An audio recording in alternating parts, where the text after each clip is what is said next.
Coming up on Theater Talk. The American Theater Wing controls the copyright to the Tony Award. I mean, that gives you the central well, power. Actually, I think actually we have a new, bonding, and we both control the copyright. A co-copyright. It's a co-copyright at the moment. Well, you watch out for those producers because producers they get their I'll hands on remember something, that. sweetheart. Thanks, Michael. Whoops, I'll take a note. Theater Talk is made possible in part by the CUNY TV Foundation.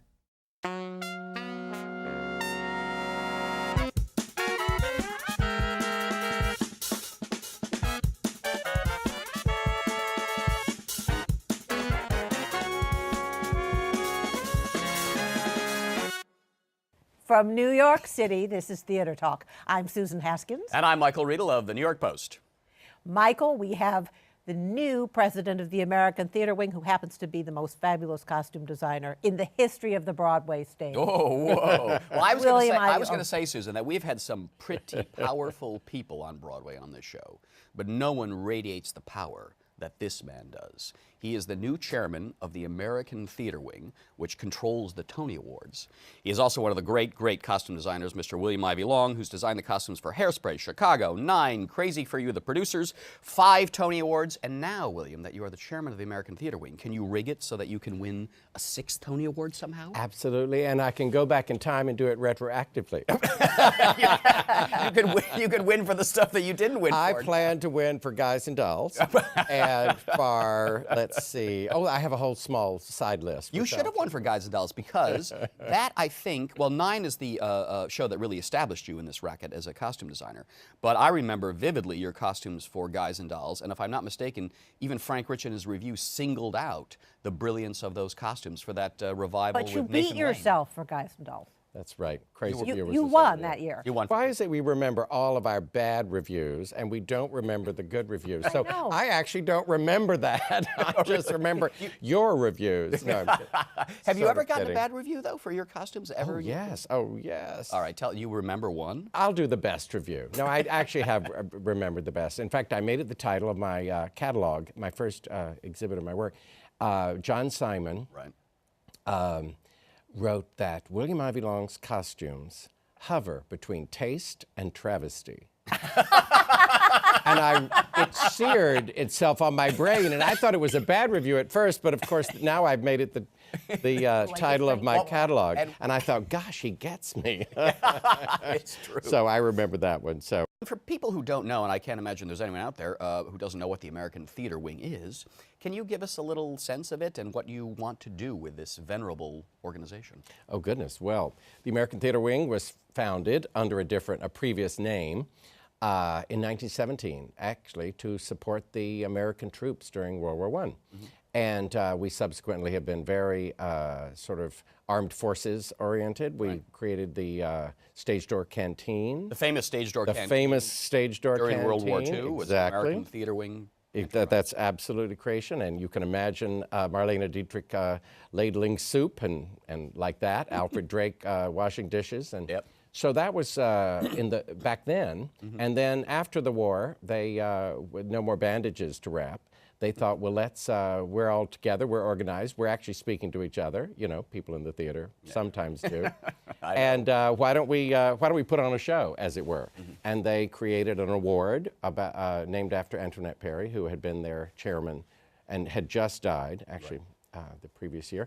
And they started awarding 1947 was the first year. 47 was the first Tony Yes, Award. first year. And then now we co-administer it. We put it on with our friends, the Broadway League. Yeah. And so it's a 50-50 presentation. But the American Theater Wing controls the copyright to the Tony Award. I mean, that gives you the central power. Well, actually, I think we have a new, bonding, and we both control the copyright. A co-copyright. It's a co-copyright at the moment. Well, you watch out for those producers because producers they get their I'll hands on remember something, that. sweetheart. Thanks, Michael. Whoops, I'll take a note. So, but we did found it, and it still is ours. Yes. But in addition to the Tony Award, I mean, you are a nonprofit, a charitable organization, Correct. and you have a history of doing this great work for the troops. And you and I have spoken about this before. You're from the South. I am, North Carolina. And you support the troops in the South, right? We do. Is there anything that the American Theater Wing could start doing again for the guys who are fighting our wars in Afghanistan, who are coming back from Iraq? Is there another kind of a stage door canteen or something that the American Theater Wing could do for our Well, you put your finger right on a very interesting topic. Actually, many people have been asking us this, and there is a stage door canteen, a museum down in New Orleans, I think, and so we have to sort of share the name with them at the moment. But yes, there's quite a bit of interest in that, and actually we've been talking to several real estate people in the around the Times Square area to see if we can find a place. Absolutely, you are very timely. That's so wonderful. But I didn't finish your answering your question. We also present other awards, not just the Tony Awards. We present the National Theater Awards.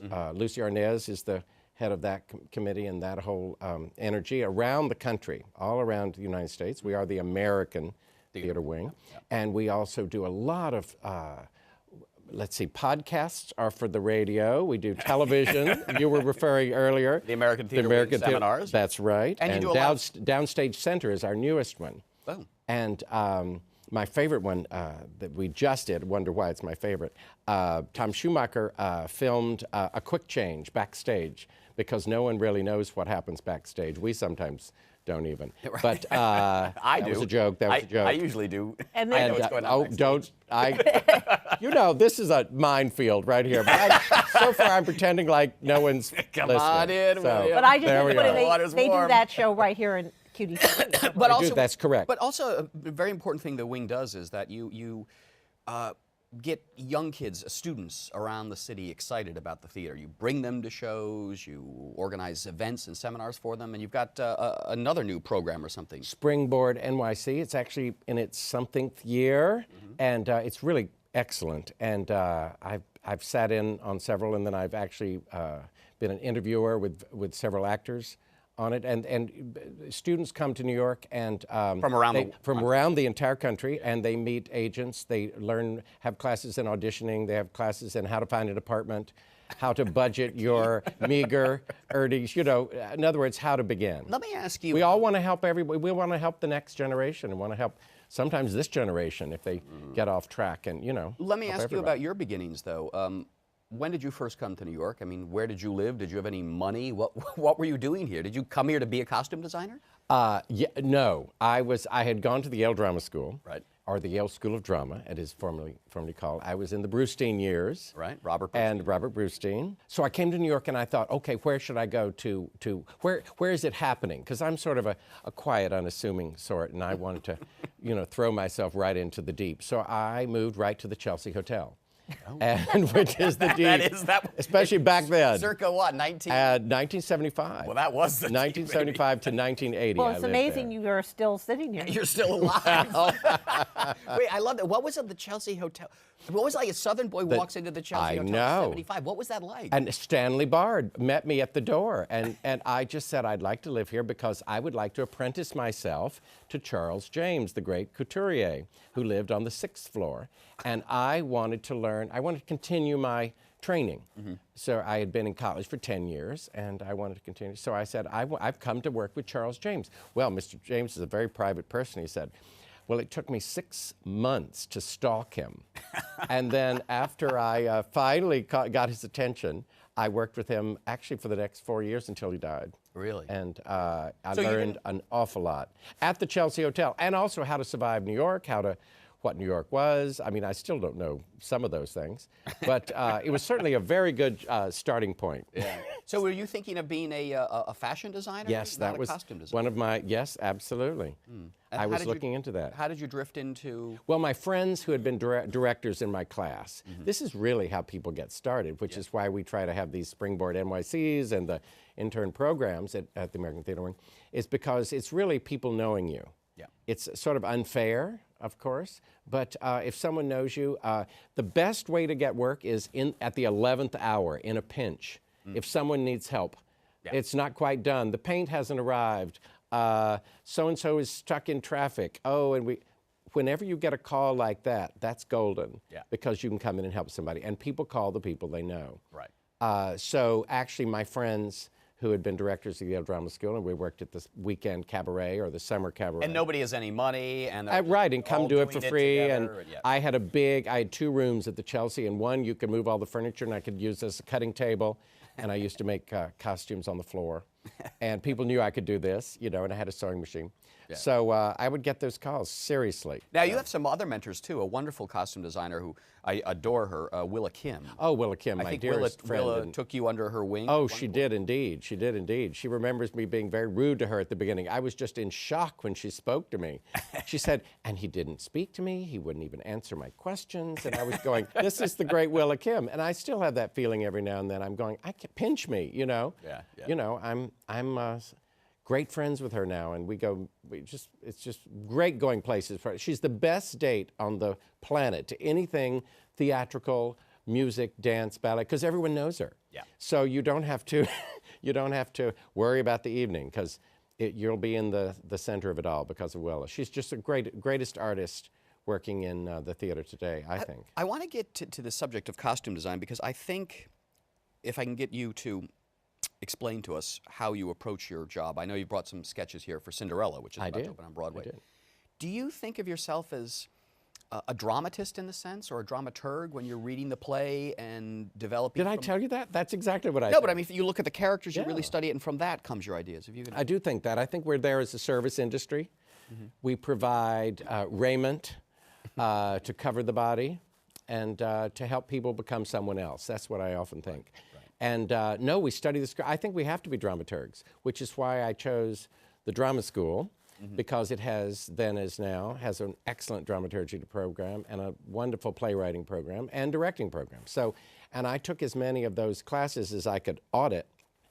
They also took business management. So costume designers would audit business management, managing, and that was very important too. Oh, so, yes, I think reading the script is the most important thing one could do in one's life. And it always begins with the play and the written word, and then the director's interpretation of it. Right. So, but I've been not without the director. And you really immerse yourself, especially if you're doing a period piece. I was there when you were working on the costumes for Edwin Drood, which are terrific, a terrific show too.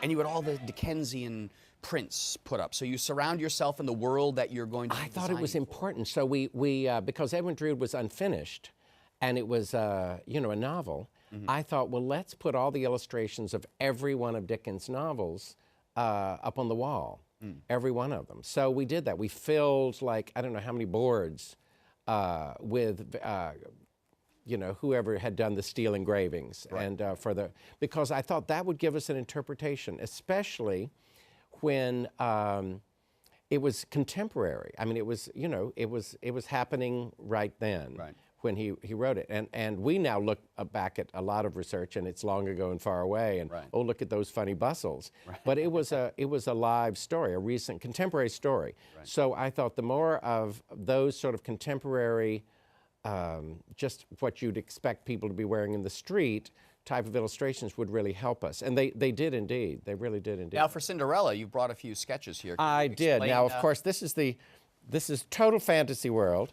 And I will show you two now. Can I hold these up? Yeah. I can make them dance. So now these are, I love the glitter. Fabulous. Well, I see preliminary that's how you sketches you did, right? These are very preliminary. This is Cinderella. You notice she's not gray. She's a nice sort of Bruegel-inspired lassie here. And then here she is after the fairy godmother has granted one of her wishes, and this is going to the ball. Now, these are not working drawings. These are sort of idea drawings. This is an idea drawing as well. This is the same, you see. This one, I don't know whether you can tell which came first. Actually, these are like 6 months apart. So I did come back to it. Although she's beginning to get more of a face in this later drawing. Yes, she is. She is. So there you have it. And then I also do such things as, what is the arc of her character? So Cinderella has all of these dresses in the show. I didn't bring the finished ones, but... Ooh. Oh, that's wonderful. So you see she starts from here. Everything with glitter. This is Bride Cinderella? The bride, yes. She marries Well, oh, spoiler. Now I'm going to have to go home. I'm sorry. You all are ruined. People are going to ask for their money back. I don't know about you all. Don't you know about the theater? Again, oh my William, goodness. your process of first sitting down to get to the Yes. sketch, what takes you there? I draw. Oh, research. Also, when you create, I've only done a very few productions that were in fantasy world. In other words, where are we? It's an invented magical land. And Siegfried and Roy at the Mirage actually was the first one I ever worked on because they landed in a certain place and defeated the forces of evil and brought goodness and kindness to the world. And I bet it really came in handy, your dramaturgical training. Oh, my dramaturgical for training. that one. Oh my goodness, it certainly did. I went deeply back in time. And no, but Siegfried, they are great people. And actually part of the dramaturgy was getting to know Siegfried and Roy and who they are, because they are great humanitarians and great animaltarians and earthtarians. And so actually part of the dramaturgy, seriously, about a story about good and evil as told by two of the greatest savers of endangered species. You know you've got to love somebody who loves cats like that. You have to, and especially when they have this special language with cats and other animals. I mean, they're horses and elephants and mostly cats. And did you costume any of the animals for them? No, I costumed. I did some comparisons, which is the term for horse blankets and elephant blankets. But I was not allowed to measure them or get near them or fit them. So I had the measurements done for me. You've been dealing with divas and theatrical of all creatures sorts. your whole life. Of You're all not length. afraid to go to Exactly. near any of these animals. Come Oh, on. I'm still afraid. I'm still afraid. All There's- right, tell us. Can you tell Anyway. us any of the great actors or actresses that you've fitted? Because it's a kind of an. Uh-oh, thing. you're going down this path. No, but I can't write that book. I know, but can we you- take a Hippocratic oath to protect the secrets of the fitting Can you room. tell us anyone that you were intimidated by, though? Was there anybody? Oh, that I'm you- intimidated by many people until I really get to know them, and then only a few people after that. Can you think of one that you went, oh, You were really I scared, can't and then they believe turned I'm out to be. costuming this person? Marion Seldes. Oh, Let's start with Marion our Seldes. favorite. Why? And- What about Mary? Why did you go, oh, well, that was she's the marvelous. reason. There's the answer. Well, this is Marion Seldes, she who's never missed a performance, you know? And And in no way arrogant. I mean, that's the most wonderful thing about her. not an ounce she's of arrogance. Not an ounce No. of arrogance. And totally in control. And I thought, oh my God, I'm going to be shown up as the fraud that I am. You know, she will see through me. That's the sort of Yeah. intimidation I mean when I Right. go and I see people like this. And of course, you can't tell us the ones that you thought, oh, what a total bleep up fraud this woman turns out to be. When you deal with someone like Marion, because just her figure, the body my goodness. must be fascinating for We you. call to that a design. coat hanger. I mean, anything you put on, it's just, flawless. And of course, her favorite color, purple. Right. So she, and talk about her script study. I did several, I think I designed all of Neil Simon's last 5 world premiere plays. Really? For some reason, I was the one at the, hey you, come in. And one of them, I'll never forget doing, it was called 45 Seconds from Broadway. Yes. It all took place in the Empire Diner. No, it was the Edison The Edison. The Edison, Cafe. what did I say? I'll say The Empire Diner. Empire Diner. The Edison, sorry. yeah. Yeah, Edison. Whoops. Where all Broadway hangs out. E, and that's right. Has matzo And soup.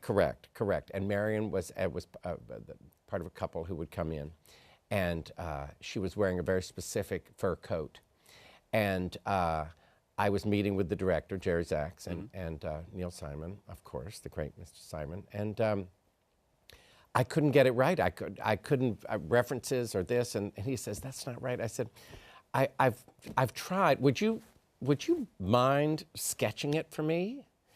Neil Simon sketched this fur coat for me, and he had described it as having been added onto by the owner, with different pieces, making it longer, but different. Patched up. You patched up, sort of, and I didn't know because I thought it's not really a joke. It's not Joseph and the Amazing, It's not patchwork. Grisabella, the glamour cat. No, it's sort of- not, and I couldn't understand it, and so he drew it for me, and then I took it to the fitting, and Marion and I poured over it and figured it out, and I had all these different pieces of coats, and we sort of put it together. wonderful. And he and said, "Oh Ray's. yes, that's it. That's it." When he saw it, he said, "Yeah, that's it." I thought, "Oh, gee, thanks. Help."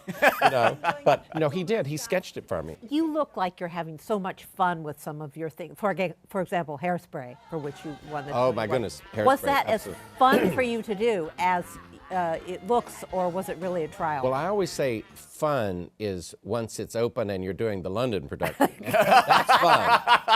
And the checks are coming in. Yes, that's it. fun. That's fun. But no, when you've got a delicious, delightful story, which is about acceptance and tolerance and pushing the limit on civil rights and, shapes and size issues Yeah, and absolutely.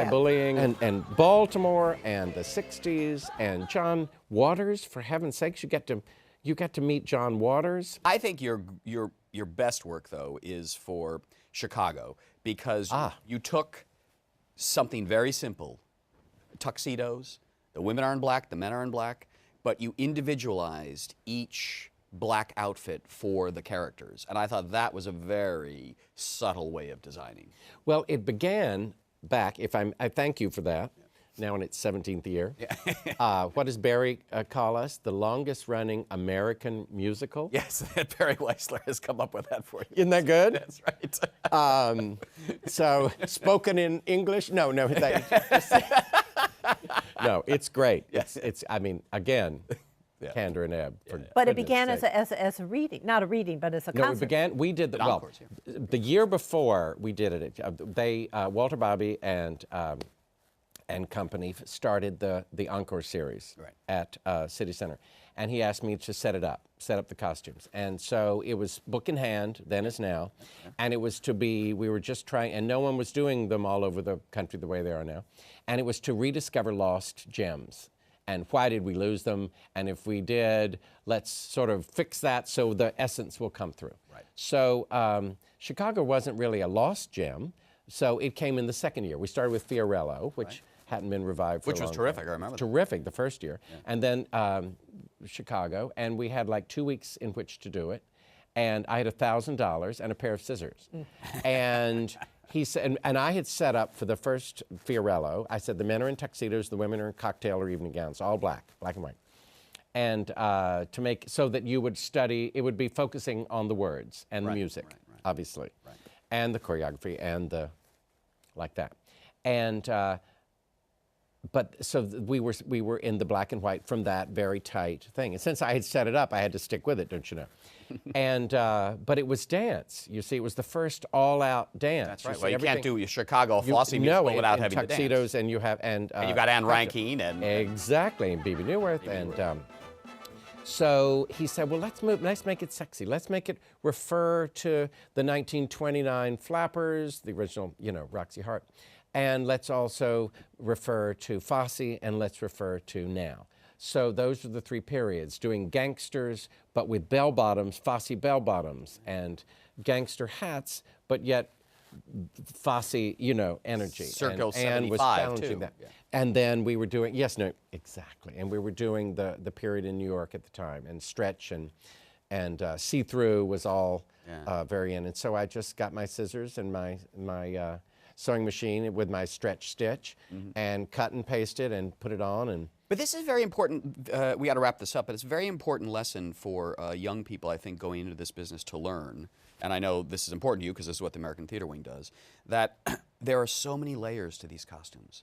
There are so many things you're talking about and thinking about. And it may look like a nice tuxedo to us, but underneath that is getting at Fosse, getting at the 1920s sensibility. Exactly. Yeah. And I always, the only tuxedo in it actually is Billy Flynn.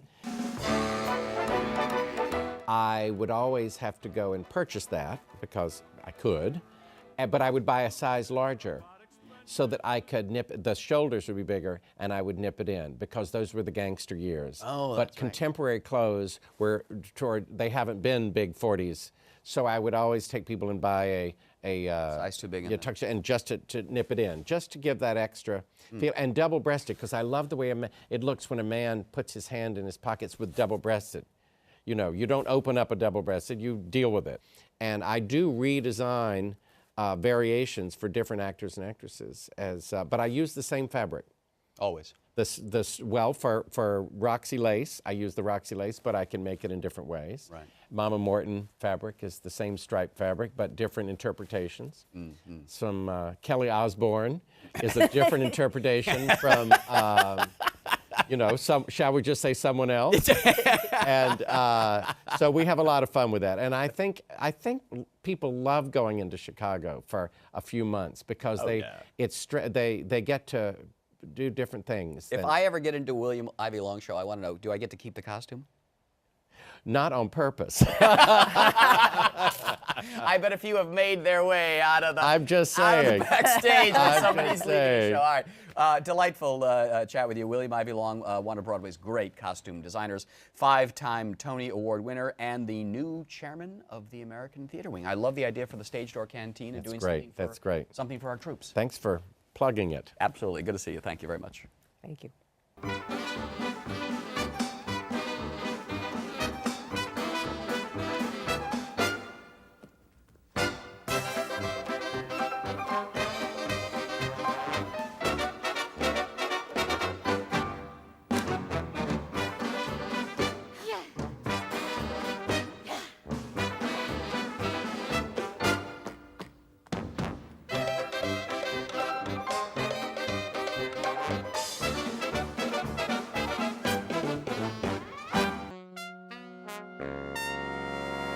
Our thanks to the Friends of Theater Talk for their significant contribution to this production. Theater Talk is made possible in part by the Frederick Lowe Foundation, the Eleanor Naylor Dana Charitable Trust, the Alan S. Gordon Foundation, the Corey and Bob Donnelly Charitable Fund, Carrie J. Fries, the Dorothy Strelson Foundation, the New York City Department of Cultural Affairs, and the New York State Council on the Arts, a state agency.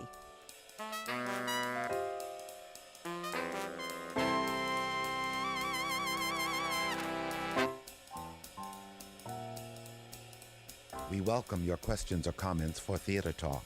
Thank you and good night.